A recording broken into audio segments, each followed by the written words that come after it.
I made your favorite food. What the hell is this?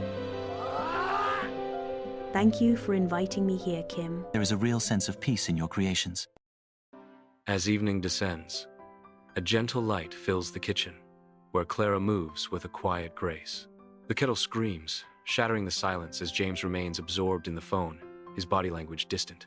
Clara carefully pours tea, her gentle movements a stark contrast to the tension simmering in the air. I thought maybe we could eat at the table tonight. Talk a bit. Long day. Just want to eat and chill. I made your favorite food.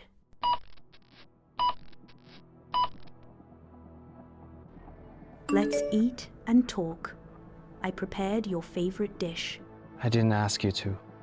I just deserve some rest and peace. Meanwhile, in the living room, James laughs as if nothing ever happened. Clara stands wearily by the ironing board, her movements mechanical as she folds laundry, the fatigue evident in her face. Do you remember our anniversary this weekend? Oh my gosh. You don't need a parade every year. It's just a date. In the dim light, Clara sits on the bed's edge, a journal open on her lap. She scribbles in her journal, her shoulders trembling slightly with each word. Maybe he's just tired. Maybe I'm too sensitive. Maybe if I cook better, if I talk less, if I wait longer. Tears begin to well up in Clara's eyes, shimmering like distant stars in the bedside light. But maybe love shouldn't feel like this. I remember when we were so happy. Laughing without reason, bare feet, soft kiss, joyful dance. Their eyes lock, a loving gaze passing between them, a painful echo of a warmth now lost to the cold reality.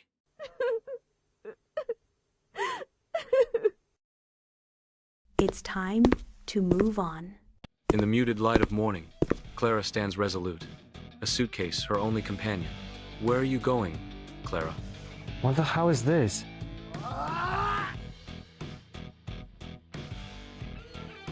It's goodbye, James. Why? What's wrong I did? I've been quiet, shrinking, pouring myself into someone who only drinks when it's convenient. I tried for a long time, but my patience is finished. Goodbye, James. Sunlight bathes Clara's small apartment, illuminating a life reborn. Since the breakup, Clara had long been sipping her tea alone. Come and we have a chat, Sarah.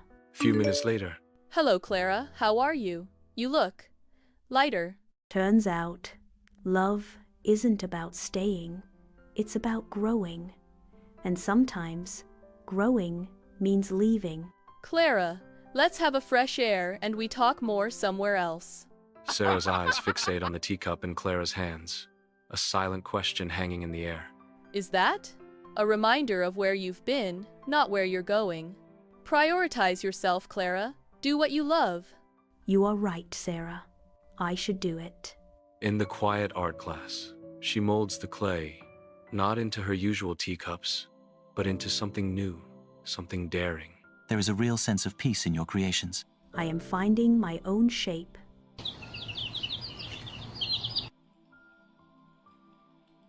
Clara carried on, pouring her thoughts into her diary.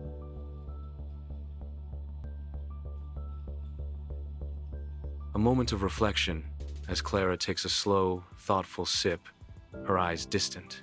It's not about forgetting the past, but about creating a better future. What was meant to break me became my teacher, not a failure, but a path to strength. Meanwhile in the club, Kim and Sam. I still can't believe Clara finally left James. I mean, I'm proud of her, but it's so hard to see her like this. God, she deserves so much better. Real love, but also just love from us. We can be her soft place to land. Let's call Clara. She must come here and have some fun.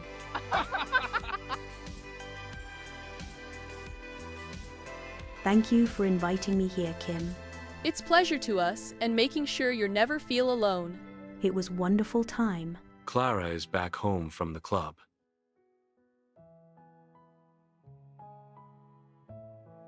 At the therapist's, Clara, tell me your story, please. I stayed too long where I wasn't valued. I lost myself trying to keep him. You've come a long way in understanding your worth. I'm still learning, but but I'm getting there. Before you can bloom in someone else's garden, you must first learn to nurture your own roots. Clara started buying whatever she wanted at exclusive shops to lift her mood. She exercised to stay in shape. She also nurtured her mind by visiting the library. Now I'm strong and brave enough to walk on top of the highest mountain. She also started traveling, exploring the world, and enjoying life.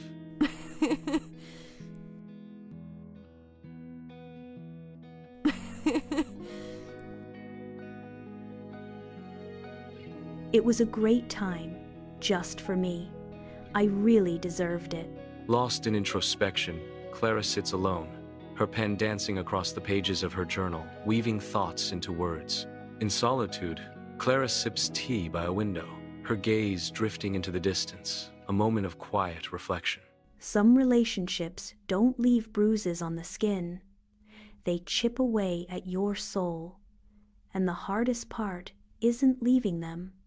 It's admitting you deserve better.